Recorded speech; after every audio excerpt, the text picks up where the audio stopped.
Hello friends आपका स्वागत है लॉ लॉडेड चैनल पर। तो फ्रेंड्स आज हम लोग बात करेंगे कुछ टॉपिक्स के बारे में जिन पे लोगों को हमेशा कंफ्यूजन बना रहता है कि इनके बीच में बेसिक डिफरेंस क्या होता है।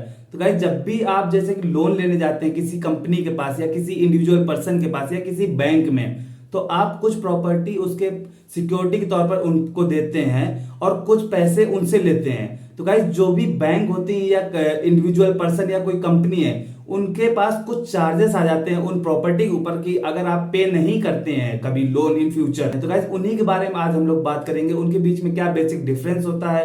लोगों को हमेशा कंफ्यूजन बनी रहती है कि ये बेलमेंट क्या होता है, प्लेज क्या होता है, मॉर्टगेज क्या होता है, हाइपोथिकेशन क्या होता है। तो गाइस चलिए वीडियो को शुरू करते हैं।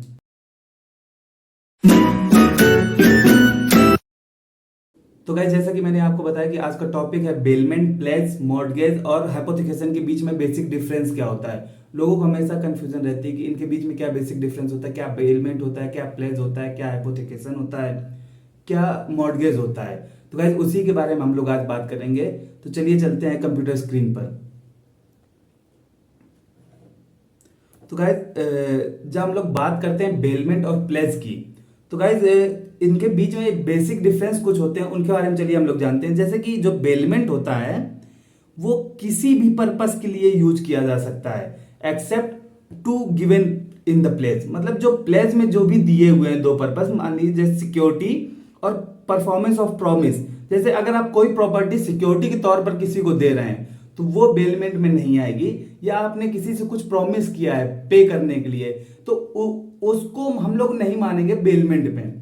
तो guys security, performance of promise को छोड़कर जो भी पर्पस होते हैं, अगर कोई भी चीज आप किसी पर अदर पर्सन को देते हैं तो उसमें उसको बेलमेंट हम लोग कहेंगे। तो और बेलमेंट में अगर बात की जाए तो बेलमेंट में नो सेल विदाउट परमिशन। मतलब अगर जब तक जो बेलर है मतलब गिवर, जो बंदा दे रहा है अपना एसेट किसी अदर पर्सन को, तो मतलब अगर जब तक उसकी परमिशन नहीं है तब तक वो जो अदर पर्सन है जिसको मिला है वो एसेट्स, तो वो उसको बेच नहीं सकता है। और यहीं अगर बात की जाए प्लेज की, तो प्लेज में सेल विदाउट परमिशन, मतलब जो पर्सन ने जिसने दिया है प्रॉपर्टी या एसेट्स, तो उसके विदाउट परमिशन सेल कर सकता है अदर पर्सन। मान लीजिए कि इन फ्यूचर अगर कोई डिफॉल्ट होता है, मान लीजिए लोन पेमेंट नहीं करता है पर्सन, तो जो पर्सन है जिसने लोन दिया है वो उस प्रॉपर्टी को या उस एसेट को बेच सकता है। और अगले डिफरेंस की बात की जाए तो यूज ऑफ गुड्स, मतलब जो बेलमेंट में अदर पर्सन है वो जो भी गुड्स उसको मिला है कि बेलर के द्वारा, तो वो उसका यूज कर सकता है। मतलब उसको ऐसा नहीं कि नहीं उसको रखना है, उसको यूज नहीं कर सकते, सिर्फ उसकी केयर करनी, ऐसा नहीं है। लेकिन यहां अगर बात की जाए प्लेज की, तो प्लेज में कैन नॉट यूज गुड्स, मतलब जो भी गुड्स मिला है सिक्योरिटी के तौर पर या परफॉर्मेंस ऑफ प्रॉमिस के तौर पर, उसको यूज नहीं कर सकता है कोई जो पर्सन है जिसने लोन दिया है। और अगले डिफरेंस की बात की जाए नो इंटरेस्ट टू पे, मतलब बेलमेंट में आपको कोई इंटरेस्ट देने की जरूरत नहीं होती है कि अगर मान लीजिए कि आपने किसी को कोई प्रॉपर्टी दी है, उसने उसके बदले में आपको कुछ पैसे दिए, तो उसमें आपको उसका इंटरेस्ट नहीं देना है कि नहीं इसका मतलब 5% इंटरेस्ट पे आपको इसको देना है मुझे वापस, ऐसा कुछ नहीं है। लेकिन अगर बात की जाए प्लेज की, तो प्लेज में आपको इंटरेस्ट लगता है। मान लीजिए आपने कोई अपना एसेट किसी बैंक को दिया है या किसी कंपनी को दिया है या किसी इंडिविजुअल को दिया है, और उसको आपने अपने एसेट्स दिए हुए हैं, तो उसने उसके बदले में आपको पैसा दिया, तो उस पैसे में वो कुछ परसेंट इंटरेस्ट लगा सकता है। तो और अगले डिफरेंस की बात की जाए तो बेलमेंट जो है एक मतलब एक वाइडर कॉन्सेप्ट है, एक बहुत बड़ा कॉन्सेप्ट है। और जो प्लेज है ये एक नैरो कॉन्सेप्ट। ये जो प्लेज है बेलमेंट के अंदर ही आता है, लेकिन प्लेज में सिर्फ बेसिकली दो चीजों के बारे में बात करते हैं, सिक्योरिटी और परफॉर्मेंस ऑफ प्रॉमिस। इसके अलावा जो भी चीज है वो सब कुछ बेलमेंट के अंदर आएगी। तो गाइस चलिए हम लोग आगे की बात करते हैं, types of the asset involve. मतलब जब हम लोग बात करेंगे प्लेज, हाइपोथिकेशन और मॉर्टगेज के बीच के डिफरेंस के बारे में, तो इनमें हम लोग सबसे पहले बात करेंगे टाइप्स ऑफ एसेट्स कौन कौन से इन्वॉल्व होते हैं। तो प्लेज में जो होता है, प्लेज में मूवेबल प्रॉपर्टी इन्वॉल्व होती है और हाइपोथिकेशन में मूवेबल प्रॉपर्टी इन्वॉल्व होती है। लेकिन मॉर्टगेज के केस में इमूवेबल प्रॉपर्टी इन्वॉल्व होती है। मतलब जो भी प्रॉपर्टी अर्थ से अटैच्ड है या अटैच की जा सकती है, जो भी प्रॉपर्टी अर्थ से अटैच्ड है उस समय पर, तो उसको हम लोग इमूवेबल प्रॉपर्टी मानेंगे। और उसके अलावा जो भी प्रॉपर्टी है मूव की जा सकती है एक जगह से दूसरे जगह पर, तो उसको हम लोग मूवेबल प्रॉपर्टी बोलेंगे। तो बेसिकली जब हम लोग टाइप्स ऑफ एसेट्स की बात करेंगे तो प्लेज में, हाइपोथिकेशन में, मॉर्टगेज में, इनमें हम लोग बेसिक डिफरेंस ये है कि प्लेज और हाइपोथिकेशन मूवेबल प्रॉपर्टी की बात कर रहे हैं। आप सिर्फ मूवेबल प्रॉपर्टी अगर मान लीजिए रख रहे हैं गिरवी, किसी पर्सन को दे रहे हैं मूवेबल प्रॉपर्टी और उसके बदले में कुछ पैसे ले रहे हैं, तो ही उसको प्लेज या हाइपोथिकेशन कहेंगे। और अगर आपने इमूवेबल प्रॉपर्टी ली है, रखी है उसमें, और उसके बदले में कुछ पैसे लिए हैं, तो उसको हम लोग कहेंगे मॉर्टगेज। तो गाइस अगर हम लोग पोजेशन की बात करेंगे, जो जैसे मान लीजिए प्रॉपर्टी रखी है, उसके बदले में आपने कुछ पैसा लिया, तो उसमें पोजेशन उस प्रॉपर्टी का किसके पास रहेगा? तो गाइस प्लेज में जो पोजेशन होता है लेंडर के पास होता है। लेंडर मतलब जिसने पैसा दिया है आपको। अगर मान लीजिए जैसे कि आपने मुझसे पैसे लिए या आपने किसी बैंक से पैसे लिए, तो बैंक के पास उस प्रॉपर्टी पे पोजेशन होगा। बैंक उस प्रॉपर्टी पे राइट एक कुछ चार्जेस क्लेम कर सकती है। और हाइपोथिकेशन के केस में बोरोवर के पास होता है। मान लीजिए जैसे कि जिसने पैसे लिए हैं और उसके पास होगा हाइपोथिकेशन के केस में प्रॉपर्टी का पोजीशन। और यही सेम मॉर्टगेज के केस में होता है कि बोरोवर के पास पोजीशन होता है। ऐसा तो नहीं है कि आपने मान लीजिए कि प्रॉपर्टी दी, जैसे कि घर वगैरह है, आपने घर के लिए लोन लिया, तो घर के पेपर आपने रखे, उसके बदले में आपने कुछ लोन ले लिया, तो ऐसा नहीं कि बैंक आपके उस घर पर पोजीशन बता सकता है, उसमें आपका ही पोजीशन होगा, लेकिन बैंक के पास सिक्योरिटी के तौर पर आपके उसके घर के प्रॉपर्टी के पेपर होंगे उधर पर। तो गाइस अगर हम लोग इसके एग्जांपल्स की बात की जाए तो प्लेस के एग्जांपल्स हैं कुछ, जैसे कि गोल्ड। आप मान लीजिए आपके पास कुछ गोल्ड है, आप उसको बैंक में लेकर गए या किसी पर्सन के पास गए या किसी कंपनी के पास गए कि मेरा पास ये गोल्ड है, इसको आप रख लीजिए और इसके बदले मुझे कुछ पैसे दे दीजिए। तो इसका मतलब कि आपने गोल्ड उसको दिया, तो पोजीशन जो है, जो बैंक है उसके पास पोजीशन आ गया उस गोल्ड का, बैंक ने रखा अपने पास, तो आपके पास फिर पोजीशन उस गोल्ड का नहीं रहेगा। और मान लीजिए शेयर्स, शेयर्स जो होंगे, शेयर्स आपने बैंक के पास रख दिया और उसके बदले में कुछ पैसे ले लिए, तो ये प्लेज आता है, प्लेज के डेफिनेशन में आता है। और एनएससी, नेशनल सेविंग सर्टिफिकेट्स जो इशू किए जाते हैं, उनको आपने बैंक को दे दिए, उसके बदले में कुछ पैसे ले लिए, तो ये सारी चीजें, गोल्ड है, शेयर है, एनएससी, नेशनल सेविंग सर्टिफिकेट्स हैं, वो सारी चीजें प्लेज के केस में आएंगी। ये सारी चीजें प्लेज होती हैं।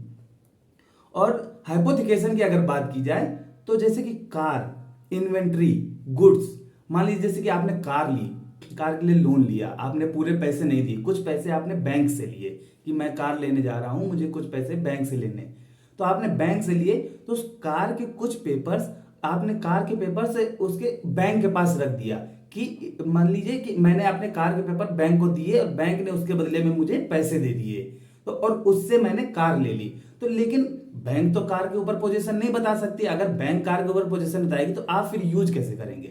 तो कार या कोई इन्वेंट्री है, मान लीजिए जैसे कि आपके पास कोई स्टोर रूम है या कोई इन्वेंट्री, उसको आपने बैंक को दे दिया, तो उसके केस में आपको मतलब जो पोजीशन होगा वो आपके पास ही रहेगा, लेकिन उसके पेपर्स जो होंगे, ओनरशिप, उसके पेपर्स जो भी होते हैं प्रॉपर्टी के, वो आप बैंक को दे दिए और उसके बदले में आपने कुछ पैसे ले लिए, तो ये हाइपोथिकेशन कहलाता है। और बात की जाए अगर मॉर्टगेज की, तो मॉर्टगेज मतलब होम, प्लांट एंड मशीनरी, मतलब जो चीज अर्थ से अटैच्ड है, इमूवेबल है, मूव नहीं की जा सकती है, तो उस केस में आपने मान लीजिए जैसे होम, घर के आपने प्रॉपर्टी के पेपर आपने बैंक को दे दिए, उसके बदले में आपने कुछ लोन ले लिया, मान लीजिए कंस्ट्रक्शन लोन ले लिया, या आपने घर लेने जा रहे हैं उसके लिए पैसे की जरूरत है, तो आपने बैंक से पैसे ले लिए, तो उसके बदले में आपने घर के प्रॉपर्टी पेपर अपने उसमें दे दिए, बैंक को दे दिए, और बैंक ने उसके बदले में आपको पैसे दे दिए।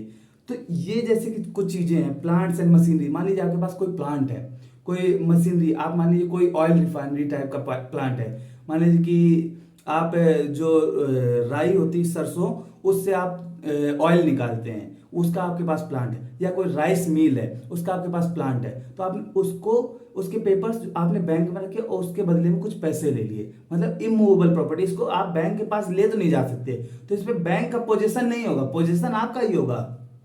आप चलाइए मशीन को, प्लांट को चलाइए, और उससे जो जनरेट होगा इनकम या रेवेन्यू, उससे आप अपना लोन इन फ्यूचर पे कर सकते हैं। या आपका होम, तो होम पे तो बैंक पोजीशन नहीं बता सकता है, तो पोजीशन इसमें आपका ही रहेगा।